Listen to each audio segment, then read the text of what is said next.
이 일은 제가 아직 형사부 수사 1과에 소속되어 있던 시절 이야기입니다. 수사 1과란 살인, 강도, 폭행, 상해, 유괴, 그리고 성범죄 등 흉악범죄를 전담하는 부서인데 매일매일의 수사는 아주 치열함 그 자체였습니다.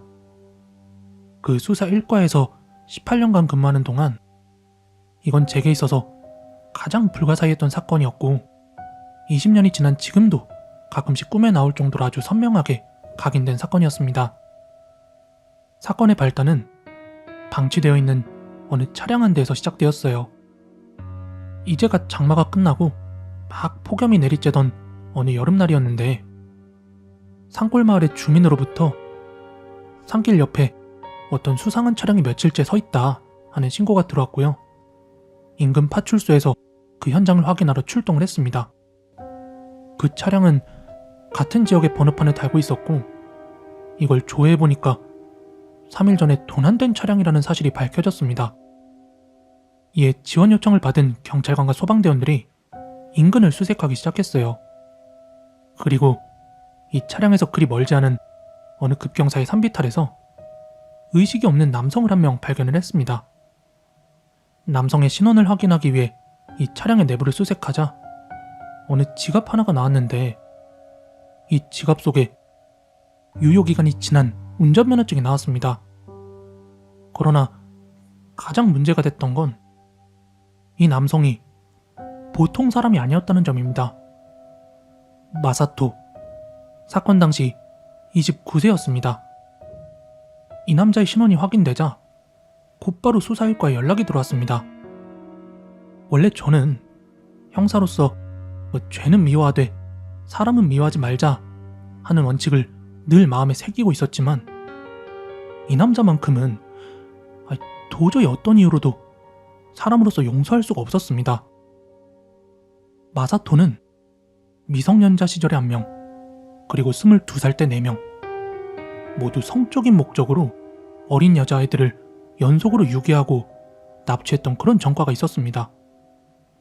또 게다가 이 남자는 미성년 시절에는 소년원에서 2년간 교정교육을 받았지만 성인 이후의 사건에서는 정신질환을 이유로 성적 행위, 유괴 이런 거 모두 무죄 판결을 받았습니다.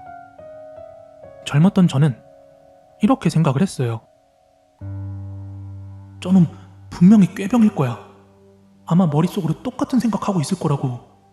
반드시 또 피해자가 생길 거야. 하면서 이 나라의 사법제도의 미숙함을 진심으로 원망했습니다. 그리고 마사토의 마지막 사건의 재판 결과 마사토는 강제 입원 조치가 내려졌지만 3년도 안 돼서 퇴원, 사회로 복귀를 했고 이후 행방이 묘연했습니다. 이런 배경을 가진 남자가 혼자 산에 들어갔다? 산나물이라도 채취하려고 했을 리는 없었을 겁니다. 이 남자가 산에 간 이유는 단 하나, 남들에게 절대 들키면 안 되는 뭔가를 숨기기 위해서였을 거죠.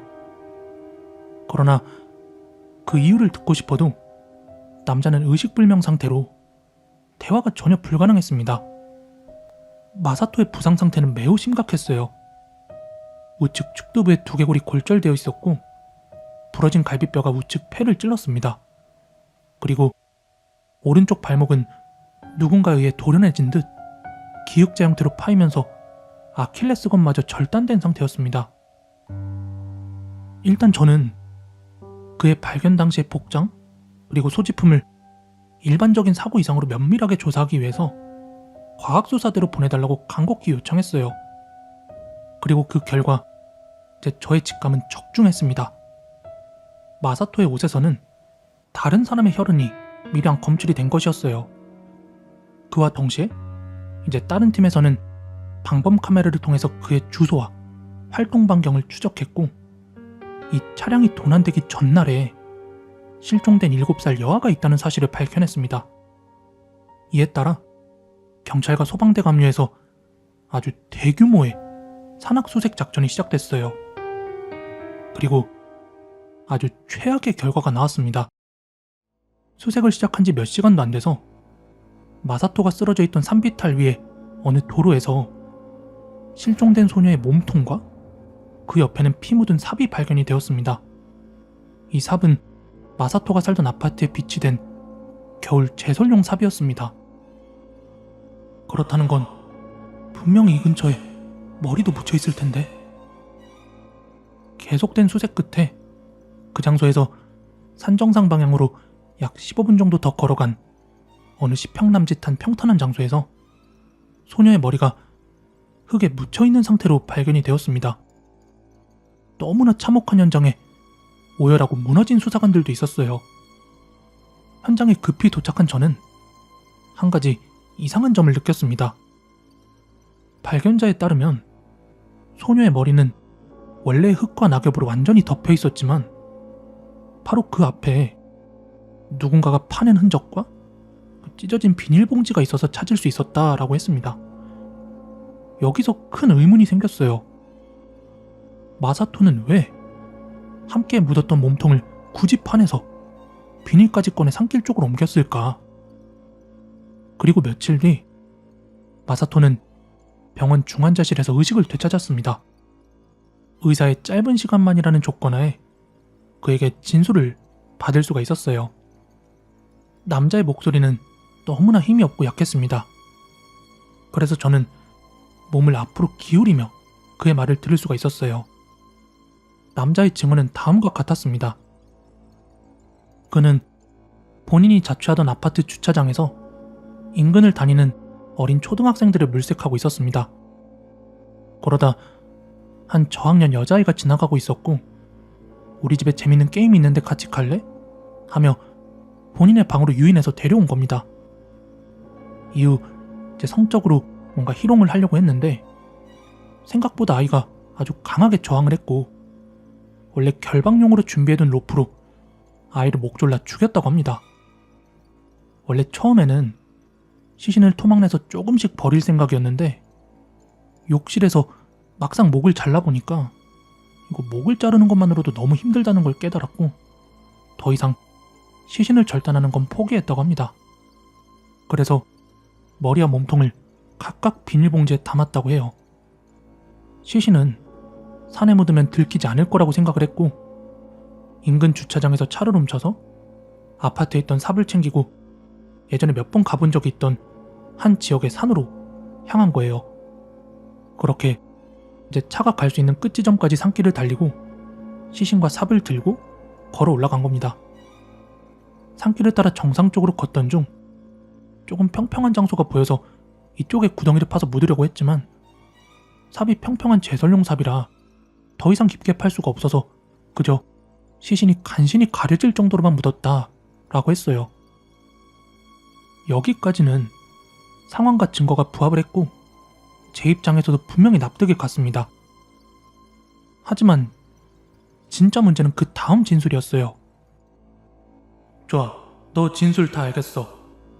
그럼 몸통은? 왜 몸통만 다시 꺼냈던 거지? 내 질문에 마사토의 얼굴이 급격히 굳어갔고 슬슬 공포에 질린 표정으로 바뀌었습니다. 이어진 진술은 다음과 같았어요. 소녀의 시신을 묻은 뒤 삽은 그 자리에 버리고 산길을 따라 내려가고 있었다고 합니다. 한 20분쯤 걸었을 때 낙엽을 밟고 있는 본인의 발소리와는 다른 누군가의 발소리가 들렸다고 합니다. 그리고 인근에 있는 바위에 몸을 숨기고 그 소리에 귀를 기울였대요. 이 발소리는 산길을 막 좌우로 휘청이면서 하지만 분명히 마사토 쪽으로 다가오고 있었다고 합니다.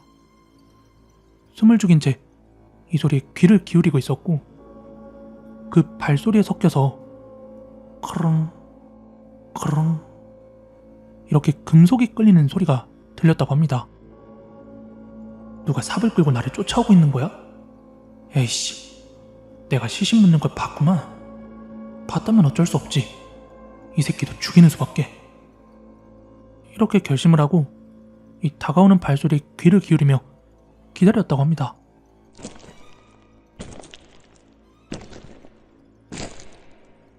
에이, 지금이다. 이 발소리를 향해서 바위 뒤에서 뛰쳐나갔다고 합니다. 그런데 순간 그의 눈앞에 있던 건 삽을 질질 끌면서 휘청휘청 걸어오는 목이 없는 소녀였다고 합니다. 이걸 듣고도 믿기지가 않았습니다. 하지만 이 말을 하고 있는 그의 얼굴은 아주 공포와 후회로 창백했고 흐느끼듯이 속삭이고 있었습니다. 처음으로 그 남자에게서 인간적인 감정의 단편을 느꼈습니다. 아무튼 그 후 이 목 없는 소녀는 양손으로 삽을 들고 도망치려는 마사토의 발목을 내리쳤고 남자는 그대로 절벽 아래로 굴러 떨어졌다고 합니다. 그리고 정신을 차렸을 때는 바로 여기 병원 침상이었다고 하고요. 이야기를 마친 후 마사토의 상태는 급격히 악화되었고 그로부터 이틀 후 악몽에 시달리다가 병원에서 사망하고 말았습니다. 남자의 사망 당시 얼굴은 이제까지 평생 본 적 없는 아주 공포, 후회로 일그러진 끔찍한 표정이었습니다.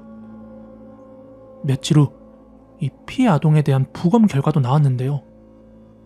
마사토의 진술대로 사인은 교살, 그리고 사망 후에 머리가 절단되었음이 확인이 되었습니다. 하지만 도저히 이해가 되지 않는 점이 있었어요. 이 피해 아동의 발바닥에는 사망 후에 생긴 것으로 보이는 아주 무수한 상처가 있었고 마사토의 아킬레스건을 절단한 그 제설용 삽에서는 마사토 외 몇몇 성인의 지문과 함께 피해 소녀의 지문까지 검출이 된 것입니다. 남자의 불가사의한 자백은 결국 우리가 과학적으로 증명해버리는 꼴이 되고 말았습니다.